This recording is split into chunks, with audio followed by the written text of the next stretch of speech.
और खबरों की शुरुआत करेंगे अहम खबर के साथ। मनाली के पास खकनाल में एक आग का हादसा पेश आया। एक मकान में यहां आग लग गई। आग लगने के कारणों का अभी तक पता नहीं चल पाया है। आग से मकान में रखा सामान जलकर खाक हो गया। स्थानीय लोगों ने आग बुझाने में दमकल विभाग की मदद की। जानकारी के मुताबिक मकान में रहते थे राधा एनजीओ के बच्चे और सबसे अहम बात यह कि सभी बच्चे पूरी तरह से सुरक्षित हैं।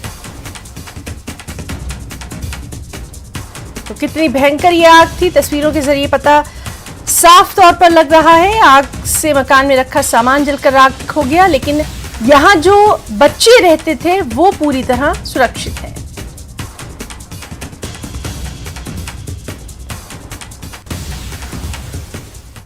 दिल्ली में सीएम सुखविंदर सिंह सुक्खू आनंद शर्मा से मिलने पहुंचे सीएम सुक्खू।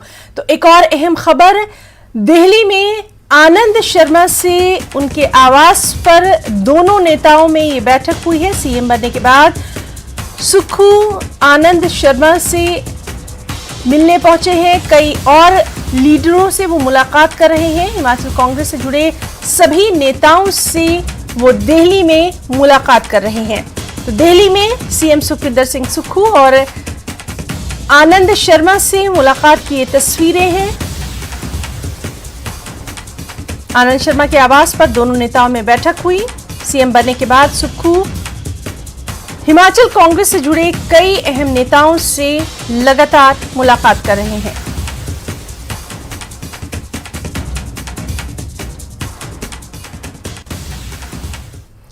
इक्कीस दिसंबर को भाजपा विधायक दल की बैठक होना है। धर्मशाला में ये अहम बैठक होना है। भाजपा विधायक दल की बैठक होगी और इसमें पूर्व प्रदेश अध्यक्ष सतपाल सत्ती के नेता प्रतिपक्ष बनाने की चर्चा भी जोरों पर है। तो एक और अहम खबर, 21 दिसंबर को भाजपा विधायक दल की बैठक होना है। धर्मशाला में ये अहम बैठक होना है। विधायक दल की बैठक में पूर्व प्रदेश अध्यक्ष सतपाल सत्ती को नेता प्रतिपक्ष बनाने की चर्चा जोरों पर है।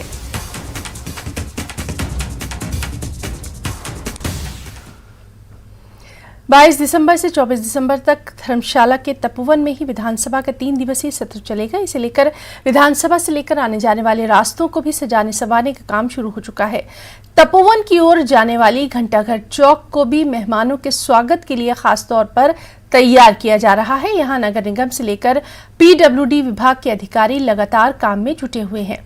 क्या खास तैयारियां की जा रही हैं, बता रहे हैं हमारे संवाददाता विचित्र शर्मा। और सीएम सुक्खू के स्वागत और तपोवन में 14वीं विधानसभा के पहले सत्र को लेकर धर्मशाला को चारों तरफ से सजाने संवारने का काम किया जा रहा है। 21 दिसंबर को सीएम सुखविंदर सिंह सुक्खू बतौर मुख्यमंत्री पहली बार धर्मशाला पहुंचेंगे। यहां के जोरावर स्टेडियम में सीएम सुक्खू के अभिनंदन समारोह का खास आयोजन किया जा रहा है। पार्टी की तरफ से इस मौके पर जनता को भी जीत के लिए आभार जताया जाएगा।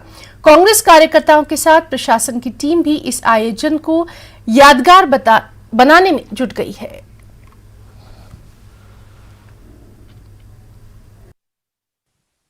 हिमाचल प्रदेश की 14वीं विधानसभा के लिए नई सरकार बन चुकी है और सुखविंदर सिंह सुक्खू अब हिमाचल प्रदेश के नए मुख्यमंत्री हैं।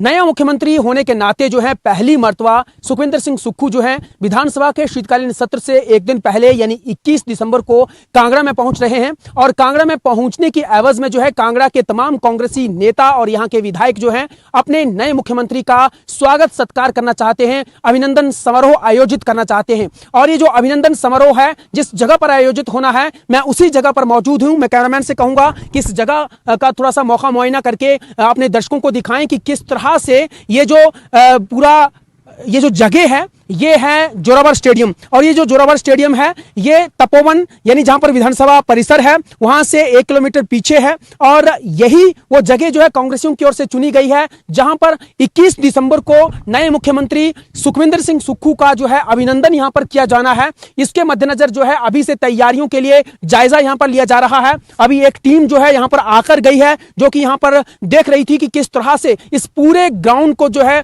यहां इसकी साफ सफाई करनी है, यहां पर मोबाइल टॉयलेट्स की व्यवस्था करनी है, पानी की व्यवस्था करनी है और लाइटिंग की व्यवस्था करनी है। तमाम सारी चीजों का जिम्मा जो है जिस मैनेजमेंट कमेटी की ओर से संभाला गया वो अभी थोड़ी देर पहले ही वो यहां पर मौका मुआयना कर रहे थे। और अभी ये उनकी ओर से ये कहा जा रहा है कि यहां पर तमाम चीजों को जो है अभी देखा जा रहा है और 21 दिसंबर तक इस पूरे ग्राउंड को पूरी तरह से तैयार कर दिया जाएगा। और इस ग्राउंड में जो है कांग्रेस के आला नेता, यहां के कांग्रेसी कार्यकर्ता जो हैं यहां पर पहुंचेंगे, अपने नए मुख्यमंत्री का बड़े ही भव्य तरीके से और अभिनंदन समारोह के जरिए जो है उनका स्वागत करेंगे। यहां पर उनका स्वागत करने के बाद जो है फिर दूसरे ही दिन यहां पर विधानसभा शुरू होने जा रही है। और सुखविंदर सिंह सुक्खू जो है मुख्यमंत्री बनने के बाद पहली मर्तबा जब कांगड़ा में पहुंच रहे हैं और पहली मर्तबा जब कांगड़ा पहुंचेंगे तो वो सबसे पहले यहां धर्मशाला में उनका स्वागत जो है कांग्रेसियों की ओर से किया जाएगा, जिसके लिए जो है इस ग्राउंड को चुना गया है, जोरावर स्टेडियम को चुना गया है। और आप लोगों ने देखा होगा कि इस जोरावर स्टेडियम में जो है अभी जब चुनाव चल रहे थे तो बड़े बड़े नेता यहां पर पहुंचे थे। केंद्रीय गृह मंत्री अमित शाह भी यहां पर जो है एक बड़ी रैली यहां पर से करके गए थे और इससे पहले भी यहां पर कई तरह के बड़े बड़े कार्यक्रम जो इस स्टेडियम में हुए हैं। और सबसे खास बात यह है कि जब भी विधानसभा का शीतकालीन सत्र चलता है तब जितनी भी स्ट्राइक्स होती हैं या जितने भी मूवमेंट्स होते हैं उनके लिए यही पंडाल, यही जगह दी जाती है, पार्किंग की व्यवस्था यहां पर की जाती है। तो ऐसे में ये एक बहुत बड़ा ग्राउंड है और इस बार जो है मुख्यमंत्री सुखविंदर सिंह सुक्खू के स्वागत के लिए कांग्रेस की ओर से इस ग्राउंड को चुना गया है, जहां अब से कुछ दिनों के बाद जो है तैयारियां जो है वो की जानी है। इस ग्राउंड को जो है उनके स्वागत के लिए तैयार किया जाना है। धर्मशाला से कैमरा पर्सन राजकुमार कौंडल के साथ विचित्र शर्मा, न्यूज़ 18 हिमाचल। विधानसभा चुनाव के बाद से मंडी में सियासत मौन हो गई है।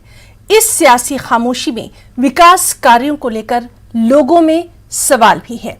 तो मंडी को मंत्रिमंडल में जगह मिलेगी या नहीं, इसे लेकर भी संशय बरकरार है। एक रिपोर्ट।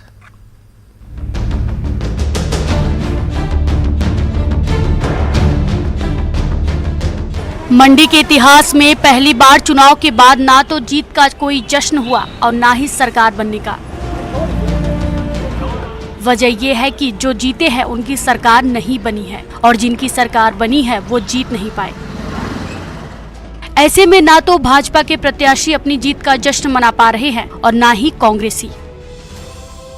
सरकार बनने का मंडी ने जो जनादेश दिया उस सरकार उसके विपरीत बनी। ऐसे में सवाल उठना लाजमी है कि मंडी को मंत्रिमंडल में जगह मिलेगी या नहीं।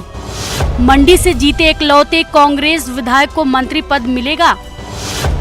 क्या कांग्रेस सरकार में मंडी को तरजीह मिलेगी? ये खामोशी है, इस खामोशी का तो मुझे समझ नहीं आ रहा है ये खामोशी क्यों है। जो चुना हुआ नुमाइंदा होता है वो उस क्षेत्र का अपने आप में मुख्यमंत्री होता है, अपने आप में उस हलके का मुखिया होता है। मंडी ज़िला में बहुतायत सीटें जीतने के बावजूद जो है भाजपा सरकार में नहीं आ सकी है, तो मंडी से मुख्यमंत्री नहीं है। लेकिन ये कहना कि इससे मंडी में सूनापन हो जाएगा विकासात्मक गतिविधियों का या राजनीतिक गतिविधियों का, ये गलत है।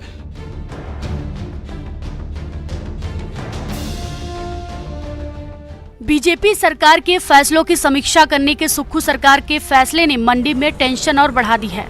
पूर्व की जयराम सरकार के दौरान मंडी को विकास कार्यों में खासी तरजीह मिली, लेकिन अब विकास कार्यों के मुद्दे पर भाजपा कांग्रेस दोनों दलों में ठन गई है।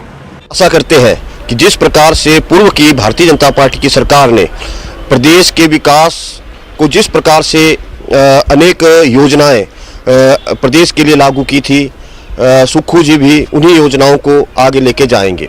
जिस प्रकार से उनका ये पीछे भेदभावपूर्ण रवैया रहा है, जिस प्रकार बदले की भावना से उनके द्वारा कुछ निर्णय लिए गए हैं। मंडी से लोगों ने जो मत है वो बीजेपी को दिया परंतु इसका ये मतलब नहीं है कि मंडी ठंडी हो गई। मंडी जो है वो सुखविंदर सिंह सुक्खू ने मेरे साथ ये वादा किया है कि मैं मंडी को स्वयं देखूंगा और मंडी का जो एमएलए और विधायक मैं स्वयं रहूंगा पूरे जिला मंडी का। उसमें जो विकास की गति होगी उसको पूरी विकास की गति दी जाएगी। मंडी को हिमाचल की राजनीतिक राजधानी कहा जाता है। मंडी को कोई राजनीतिक दल नजरअंदाज नहीं कर सकता, लेकिन मंडी में छाई मायूसी कब तक दूर होगी, इसे कहना मुश्किल हो गया है। न्यूज़ 18 के लिए मंडी से वीरेंद्र भारद्वाज की रिपोर्ट। शिमला शहर में जाम की समस्या से यहां के लोगों को निजात दिलाने के लिए पुलिस विभाग ने एक रोड मैप तैयार कर लिया है। क्रिसमस और फिर न्यू ईयर के जश्न के लिए जाम की समस्या का सामना ना करना पड़े, इसके लिए 106 जवानों को ट्रैफिक नियंत्रण का जिम्मा सौंप दिया गया है। ये जवान शिमला शहर के हर चौक और ट्रैफिक संभावित क्षेत्रों में तैनात रहेंगे। साथ ही पुलिस के मोटरसाइकिल राइडर भी ट्रैफिक नियंत्रण पर पूरी नजर बनाए रखेंगे। एएसपी रमेश शर्मा के मुताबिक बटालियन के 106 जवानों को पर्यटन सीजन के दौरान ट्रैफिक व्यवस्था के लिए तैनात कर दिया गया है। पुलिस स्टेशन को भी दिशा निर्देश दे दिए गए हैं कि स्टाफ सहित वाहनों का उपयोग भी ट्रैफिक नियंत्रण के लिए किया जाए। टूटी कंडी जो हमारा बाइफर्केशन है कि वहां से जो अननेसेसरी जो गाड़ियां शहर की ओर ना आए, वहीं से हम गाड़ियों को जो है बाईपास से डाइवर्ट करें और जो बड़ी जो बसेज हैं उनको जो है वो बाईपास पर या वहां से वापस मोड़कर उनको तारा देवी साइड हम पार्क करवा रहे हैं, जो पर्यटक की बसें आ रही हैं। इसके अतिरिक्त शहर में जो हमारे लगभग जो यातायात पुलिस में हमारे जो 17 जो मोटरसाइकिल राइडर्स हमने लगाए हैं, वो शहर में उनको लगातार उनको जो है ऐसे जहां पर भी जाम की स्थिति है वहां पर उनको तैनात किया जाए ताकि वो निरंतर जाम को नियंत्रित कर सकें और यातायात को सुचारू रूप से चला सकें। मंडी में वन विभाग की ओर से 8 करोड़ की लागत से बनवाया गया नेचर पार्क आज लोगों की सबसे पसंदीदा जगह बन चुका है। यहाँ माता बगलामुखी के दर्शन के लिए रोजाना सैकड़ों लोग पहुंचते हैं, जिसके साथ नेचर पार्क भी श्रद्धालुओं से भरा रहता है। चंडीगढ़ से यहाँ घूमने आए पर्यटक गुरिंदर सिंह ने बताया कि नेचर पार्क में जहाँ उन्हें शांति और सुकून मिलता है, वहीं प्राचीनता की झलक भी देखने को मिलती है। इसके अलावा कुल्लू से आए स्कूल के अध्यापकों ने बताया कि उन्हें नेचर पार्क आकर बहुत अच्छा लगा और भविष्य में वो अन्य लोगों को भी यहां आने का सुझाव देंगे।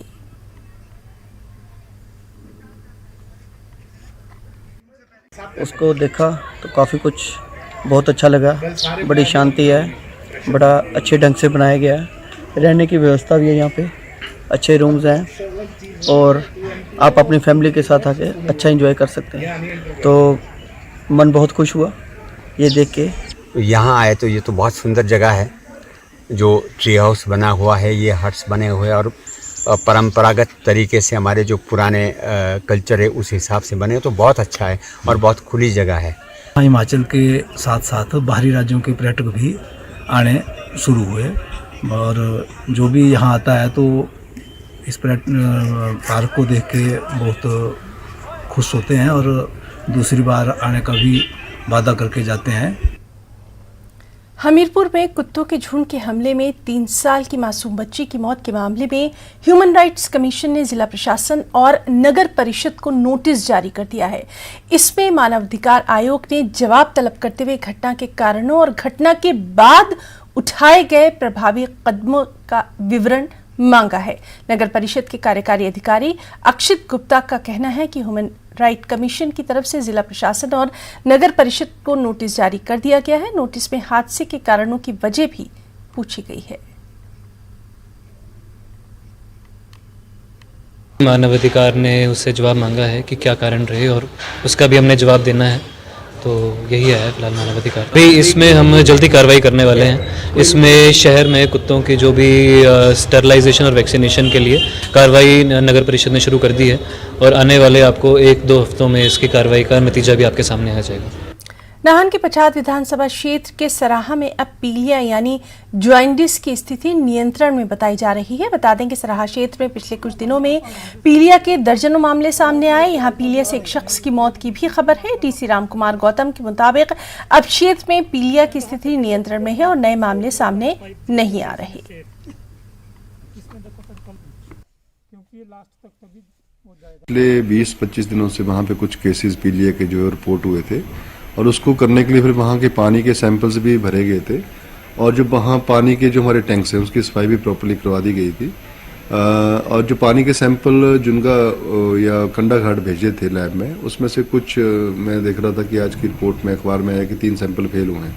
उसके बारे में हमने जो है वो एससी जल शक्ति विभाग से रिपोर्ट मांगी है कि किस वजह से आपके जो सैंपल फेल हो रहे हैं और फेल हुए हैं तो उसको करेक्टिव मेजर इमीडिएटली लें ताकि आने वाले समय में जो है इस तरीके के केसेस और ना बढ़े।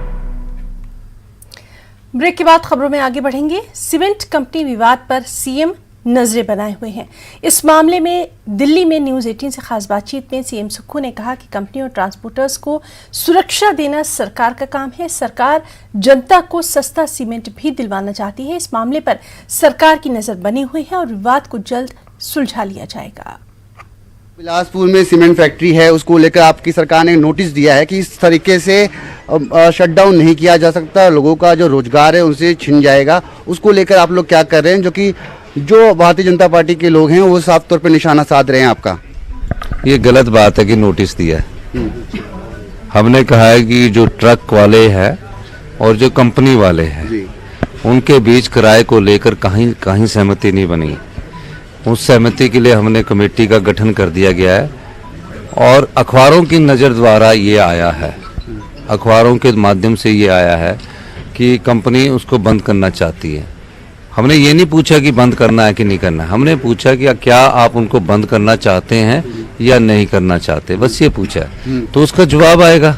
मुझे ये लगता है कि इस प्रकार की बात करना कि कंपनी को नोटिस दिया, कोई कंपनी को नोटिस नहीं दिया, नोटिस दिया जो भी कंपनी वहाँ कार्य करती है उनकी सुरक्षा प्रदान कराना हमारा दायित्व है और उन कंपनी और जो ट्रक ऑपरेटर है उनको भी सुरक्षा प्रदान करना हमारा दायित्व है। लॉ एंड ऑर्डर की सिचुएशन को बनाए रखना हमारा दायित्व है। उनमें सहमति बने इसके लिए हमने डिप्टी कमिश्नर्स दोनों को लगाया है और लगता है कि जल्दी उनमें सहमति बन जाएगी। सरकार अपने तरह से कंपनी वालों को भी मदद करना चाहती है, ट्रक ऑपरेटर को भी मदद करना चाहती है और आम जनता को जो सीमेंट है वो भी सस्ता दिलाना चाहती है। इस संदर्भ में राजनीति से प्रेरित लग रही है पूरा मामला राजनीति से प्रेरित है? नहीं, कोई राजनीति से प्रेरित नहीं है, कोई इसमें किसी पार्टी का वो नहीं है। विवेक बात यह है कि आप लोग इस बात को उनके ऑपरेटर्स और कंपनी के बीच में है, किराए को लेकर मसला है, सुलझ जाएगा। धन्यवाद से बातचीत करने के लिए। तो ये थे सुखविंदर सिंह सुक्खू जिन्होंने तमाम मुद्दे पर न्यूज 18 के साथ खास बातचीत की। कैमरामैन प्रहलाद के साथ मैं रवि मिश्रा, न्यूज 18 नई दिल्ली। सोलन में सीमेंट फैक्ट्री बंद करने पर अब सरकार और कंपनी के बीच भी मामला गहराता जा रहा है। लगातार सख्ती के संकेत दे रही सुक्खू सरकार ने अब एक बड़ा फैसला लिया। बिलासपुर की एसीसी सीमेंट फैक्ट्री और सोलन की अंबुजा सीमेंट प्लांट के लिए एक बड़ा झटका माना जा रहा है। सरकार ने एसीसी और अंबुजा को 6,000 टन यानी 1,20,000 बोरी सीमेंट का ऑर्डर वापस लेकर अब वही ऑर्डर अल्ट्राटेक सीमेंट को दे दिया। राज्य आपूर्ति निगम ने इसे लेकर पीडब्ल्यूडी, जल शक्ति और ग्रामीण विकास विभाग को निर्देश जारी कर दिया। इसमें कहा गया कि एसीसी और अंबुजा की तरफ से सीमेंट सप्लाई न होने के चलते काम पर असर पड़ रहा था। इसी की वजह से अब अल्ट्राटेक को यह ऑर्डर दिया गया। जरूरत पड़ने पर ठेकेदारों से भी सीमेंट खरीदने का निर्देश दे दिया गया।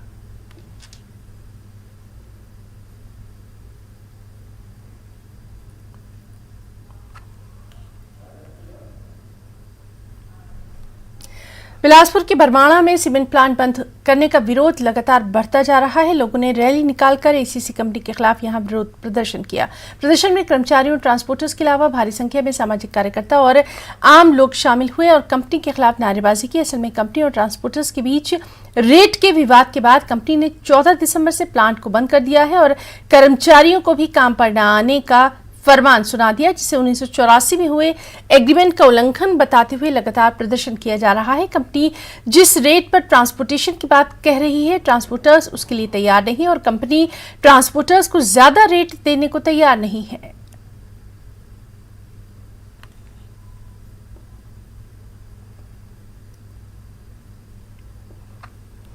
वहीं सोलन के दड़लाघाट स्थित अंबुजा सीमेंट फैक्ट्री के बंद होने के बाद से यहां भी बवाल दिखाई दे रहा है। ट्रांसपोर्ट के रेट के विवाद के बाद कंपनी ने प्लांट में ताला लगा दिया है। विवाद सुलझाने के लिए ट्रांसपोर्टर्स और कंपनी के प्रतिनिधियों की अहम बैठक हुई। बैठक में डीसी भी मौजूद रही, लेकिन बैठक में कोई समाधान नहीं निकल सका। ट्रांसपोर्टर्स का कहना है कि कंपनी पहले फैक्ट्री का ताला खोले, फिर बात आगे बढ़ेगी।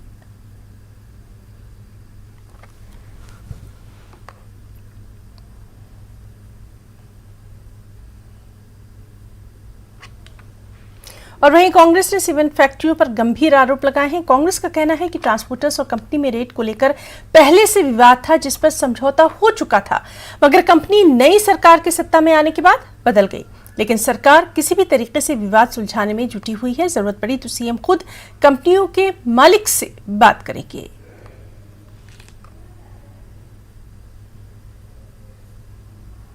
मैनेजमेंट कहता है कि हम इसको अफोर्ड नहीं कर सकते हैं। उनके बीच मीटिंग्स हुई कि आप इसको घटाओ। आज तो यहां तक बात आ गई कि 2005 का जो रेट था 6 रुपए, वो उसके लिए कहता है मैनेजमेंट कि हम तो 6 रुपए देंगे, जबकि ऑलरेडी अभी 11 रुपए के करीब तो ऑलरेडी अभी पे कर रहे हैं।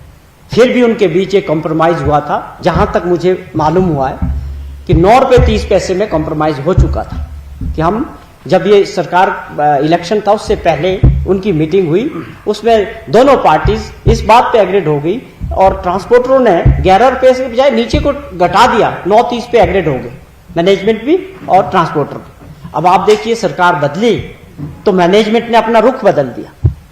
अब वो कहते हैं आप 6 रुपए पे करो। भाई देखिए 2005 का रेट आप 2022 या 23 में कैसे लागू कर सकते? डीजीपी से माननीय मुख्यमंत्री जी ने आदेश दिए कि आप वहां पूरी व्यवस्था बनाए रखें, जितनी पुलिस फोर्स की बटालियंस की जरूरत है आप वहां डेप्यूट करें, वहां ऐसी सिचुएशन ना बने कि वो मॉब जो है कुछ फैक्ट्री के ऊपर अटैक करे या उनके लोगों पे, या वो आपस में कोई टेंशन वाली बात हो जाए। इससे हमारा जो कंस्ट्रक्शन का वर्क है सरकारी गैर सरकारी वो भी प्रभावित होगा, क्योंकि ये बहुत जल्दी जो है स्टॉक खत्म होगा। तो इसको लेके भी सरकार गंभीर है। अगर जरूरत पड़ेगी तो माननीय मुख्यमंत्री जी ने आदेश दिए हैं कि हम जो है सीधे मालिक से भी बात करने को तैयार हैं। लेकिन दुर्भाग्य ये है कि विपक्ष को 2 दिन में ही अपनी स्टेटमेंट देने का मौका मिल गया। इस पे मैं देख रहा था कि भाजपा के कुछ नेताओं ने अपनी बात कही है, पर यहाँ ये समझने वाली बात है, अगर हम सरकार की बात ना करें, बाहर कुछ लोगों की बात करें तो लोग कुछ और भी सोचते हैं कि इंडस्ट्रियलिस्ट ये किसके मित्र हैं, क्या है। खैर हम इन चीज़ों में नहीं जाते, इन चीज़ों से हमारा कोई मतलब नहीं। हमारी तो सीधी सी बात है, इंडस्ट्रियलिस्ट भी अपना काम करे और उनको भी माहौल मिलना चाहिए, और जो हमारे लोगों का हक है वो भी उनको मिलना चाहिए। उनके हक के लिए हमारी सरकार वचनबद्ध है। और ये कानूनी तौर पे भी नोटिस इश्यू हुए कि लेबर लॉज के तहत आपको मिनिमम नोटिस देना होता है कि आप वर्करों को हटा रहे हैं, वो उन्होंने नहीं किया। वो सरकार कानूनी तौर पे जो काम करना है उसको कर रही है, जो हमारा कानून कहता है, लेबर लॉज में हो चाहे और। तो हम इस प्रयास को में हैं सरकार कि बहुत जल्दी इसको सुलझाया जाएगा, और उम्मीद करते हैं कि 1-2 दिन में कोई अच्छी खबर दोनों तरफ से और सरकार के। शिमला में बीजेपी कार्यकर्ताओं ने पाकिस्तान के विदेश मंत्री बिलावल भुट्टो के खिलाफ प्रदर्शन किया। भुट्टो ने पीएम मोदी को लेकर आपत्तिजनक बयान दिया था, जिसके विरोध में ये विरोध प्रदर्शन किया गया और भुट्टो के खिलाफ नारेबाजी की गई। बता दें कि संयुक्त राष्ट्र सुरक्षा परिषद में आतंकवाद पर चर्चा के दौरान विदेश मंत्री एस जयशंकर ने आतंकवाद पर पाकिस्तान को खूब खरी खोटी सुनाई थी, जिसके बाद बिलावल भुट्टो ने पीएम मोदी के खिलाफ जो बयान दिया था उसे लेकर लोगों में रोष देखा जा रहा है। और जिस तरह की शब्दावली इस्तेमाल हुई। पाकिस्तान के विदेश मंत्री बिलावल भुट्टो ने पिछले कल हमारे देश के यशस्वी और सारे विश्व के शिखर प्रधानमंत्री के खिलाफ कुछ असभ्य और अभद्र टिप्पणियां की हैं, और जिसके कारण आज सारे देश में भारतीय जनता पार्टी के कार्यकर्ता विरोध प्रदर्शन के माध्यम से पाकिस्तान को ये चेतावनी देना चाहते हैं कि वो अपनी हद में रहे और अपने देश की चिंता करे, अपने देश के प्रधानमंत्री की चिंता करे, और सारे देश के वासी, हमारे पार्टी के कार्यकर्ता उनके ऊपर एक जान न्यौछावर करने के लिए भी तैयार रहता है। लेकिन पाकिस्तान के विदेश मंत्री की इस तरह की टिप्पणियां बिल्कुल भी बर्दाश्त नहीं की जाएगी। बिलासपुर में बीजेपी के राष्ट्रीय अध्यक्ष जेपी नड्डा की भतीजी की शादी में कई दिग्गजों का जमावड़ा लगा। पूर्व सीएम जयराम ठाकुर भी विवाह समारोह में शामिल हुए और वर वधू को अपना आशीर्वाद दिया। जयराम ठाकुर के अलावा बीजेपी के प्रदेश महामंत्री त्रिलोक जामवाल, राकेश जामवाल और त्रिलोक कपूर और दूसरे कई नेताओं ने भी शादी में शिरकत की।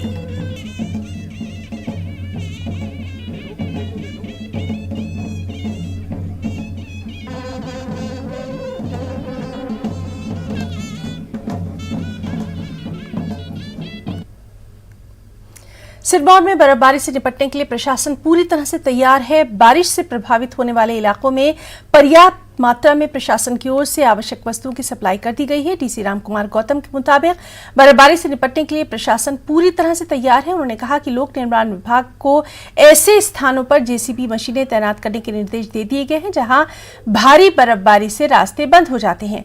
वहीं संबंधित विभागों के कर्मचारियों को किसी तरह की कोई परेशानी न हो, उसके लिए सुरक्षा किट्स भी मुहैया करवा दी गई हैं।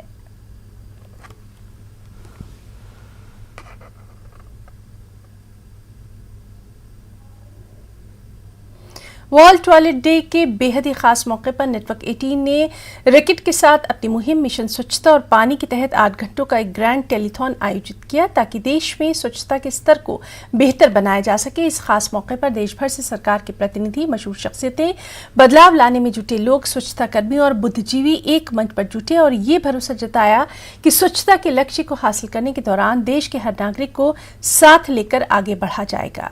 आइए नजर डालते हैं टेलीथॉन के कुछ बेहद ही खास पलों पर।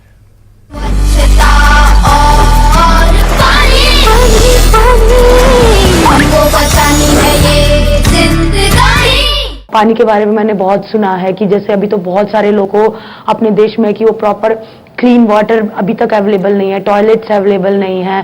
तो बिल्कुल इसके बारे में हमें कैंपेन चलाना चाहिए, चैरिटी करनी चाहिए कि घर घर में पानी पहुंचना चाहिए, क्लीन पानी पहुंचना चाहिए। सफाई तो हमारे जीवन में एक बहुत इम्पोर्टेंट रोल है, ये एक दिन से नहीं आता, ये डेली लाइफ का काम है। मैं सभी को यही बताना चाहूंगी कि अब जैसे हम अब सोचते हैं कि हम अपने घर में कोई साफ सफाई रखें, तो हम कहीं भी जाएं सब जगह हमें सोचना चाहिए कि हमारा घर है, उतने ही साफ तरीके से हमें रहना चाहिए।